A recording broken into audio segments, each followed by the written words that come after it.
वंशिका तिच्या चाळीतल्या 10 बाय 10च्या घरामध्ये सुखी संसार करत होती.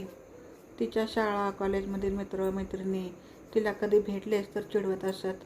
आज ती ऑफिसमधून निघाली आणि सगळ्या ग्रुपला भेटायला गेली. लग्नानंतर पहिल्यांदा ती तिच्या मित्रमैत्रिणींना भेटणार होती.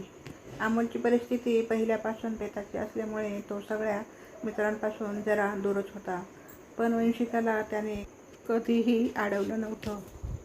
आज ती बऱ्याच दिवसांनी तिला आवडणाऱ्या कॉफी शॉपमध्ये गेली होती. तिथे सगळे भेटणार होते. ती यायच्या आत सगळे आधीच पोचले होते. त्यामध्ये निनाद पण होता, ज्याची शाळेपासून वंशिका पहिली क्रश राहिली होती. तिला पाहताच तो क्षणभर बावरला. हे ग्रुपमधील सगळ्यांनाच माहीत होते. पण आत्ता वंशिकाचं अमोलशी लग्न झालं आहे म्हणून निनाद तिला विसरण्याचा खटाटोप करत होता. पण बहुतेक त्याला ते शक्य होत नव्हतं. तरीही बऱ्याच काळानंतर तिला पाहून तो मनोमन खुश झाला होता. गप्पा मस्ती आणि स्नॅक्सचा कार्यक्रम आटोपल्यानंतर वंशिकाच्या एका मैत्रिणीने तिच्या जीवनाबद्दल बोलायला सुरुवात केली. अरे यार, तू किती श्रीमंतीत वाढलेली मुलगी आहेस. एवढी सुंदर, कर्तबगार आणि हे काय असं? त्या अमोलमध्ये एवढं काय बघितलंस की सगळ्या श्रीमंतीला लाथाडून त्या एवढ्याशा चाळीत राहायला गेलीस? केलंस ते केलंस लग्न, पण त्याला कुठेतरी फ्लॅट तरी घ्यायला सांगायचा ना. कशी राहतेस? मैत्रिणीच्या या बोलण्यावर बहुतेक जण हसायला लागले. निनाद मात्र शांत होता. आत्तापर्यंत सगळ्यांशी मनमोकळ्या गप्पा मारणारी वंशिका एकाएकी शांत झाली. तिकडून निनादने त्या बोलणाऱ्या मैत्रिणीला खुणावून गप्प केले. त्याने विषय बदलला, पण वंशिकाच्या मनाला खूप लागलं होतं. तुम्ही सगळ्यांनी यासाठीच मला बोलावलं होतं का? नको, मला कोणी मित्र किंवा मैत्रिणी. माझा अमोल आहे माझ्यासाठी बस. मी कशीही राहते, पण सुखात आहे.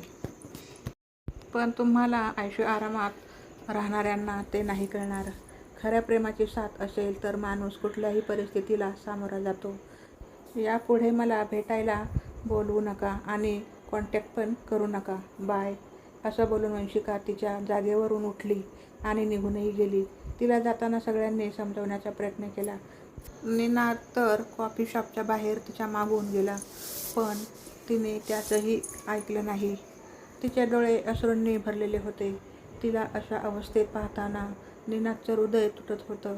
तोही कासावीस झाला होता. ती त्याचा हात झिडकारून निघून गेली. तिची मागून दिसणारी प्रतिकृती दिसेनाशी होईपर्यंत तो बघत होता. कॉलेजमध्ये असताना, कधीकधी बाहेर असताना वंशिकाला मैत्रिणीसोबत वाईन घ्यायची सवय लागली होती. पण आयुष्यात अमोल आल्यानंतर तिला वाईनच्या नशेहून त्याच्या प्रेमाची नशा जास्त चढली होती. त्यात अमोल हा निर्व्यसनी मुलगा. त्यामुळे त्याच्या प्रेमासाठी वंशिकाने वाईनचा नाद सोडला होता. आज मात्र तिला त्या सोडलेल्या वाईनचीच जास्त गरज वाटू लागली होती. ती घरी जाताना एक वाईनची बॉटल सोबत घेऊन गेली. तिने विचारही केला नाही की हे सगळं पाहून अमोलला काय वाटेल. ती फक्त तिच्याच दुःखात बुडून गेली होती. घरी पोचली. आजूबाजूच्या शेजाऱ्यांना आज तिने जास्त प्रतिसाद दिला नाही. दाराच्या कर्र आवाजानं पुन्हा तिच्या हृदयात कळ उमटली. लगेचच तिने दार बंद केले.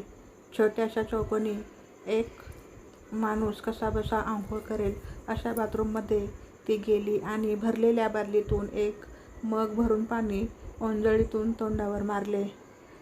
तोंड आणि हातपाय पुसून ती कपाटाच्या आरशासमोर उभी राहिली. घरी मंद दिवा लावलेला होता. त्या मंद प्रकाशातही तिचं सौंदर्य उठून दिसत होतं. सौंदर्याबाबत डोळ्यातून ओघळणारे अश्रूसुद्धा ठळक होऊन चमकत होते.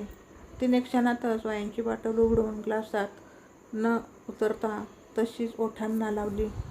ती जसजशी तिच्या शरीरात उतरत होती तसतशा तिच्या वेदना बाहेर पडत होत्या. अमोलसोबत सुखात तर ती होतीच, पण काहीतरी असं होतं ज्याने ती आतून फार दुःखी होती.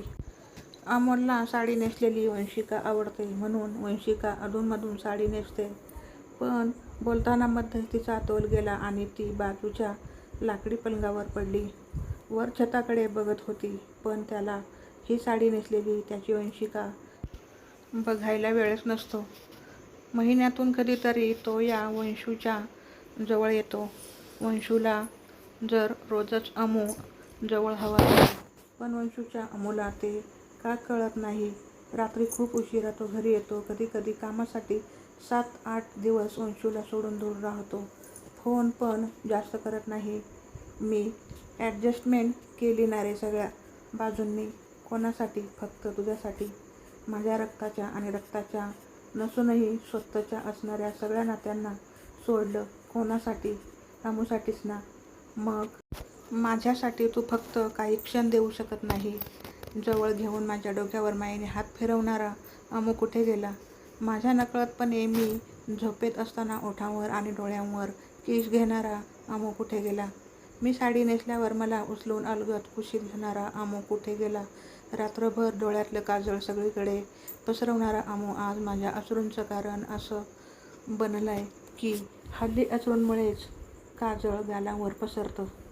ओठांवरची लिपस्टिक तशीच असते, तिला विरघळायला अमूचे ओठ नाही येत आता जवळ. कितीतरी वेळ वेदनेत बडबड करत त्याच अवस्थेत ती झोपून गेली. तर दुसरा भाग पाहण्यासाठी आपल्या चॅनलला सबस्क्राईब करून ठेवा. धन्यवाद.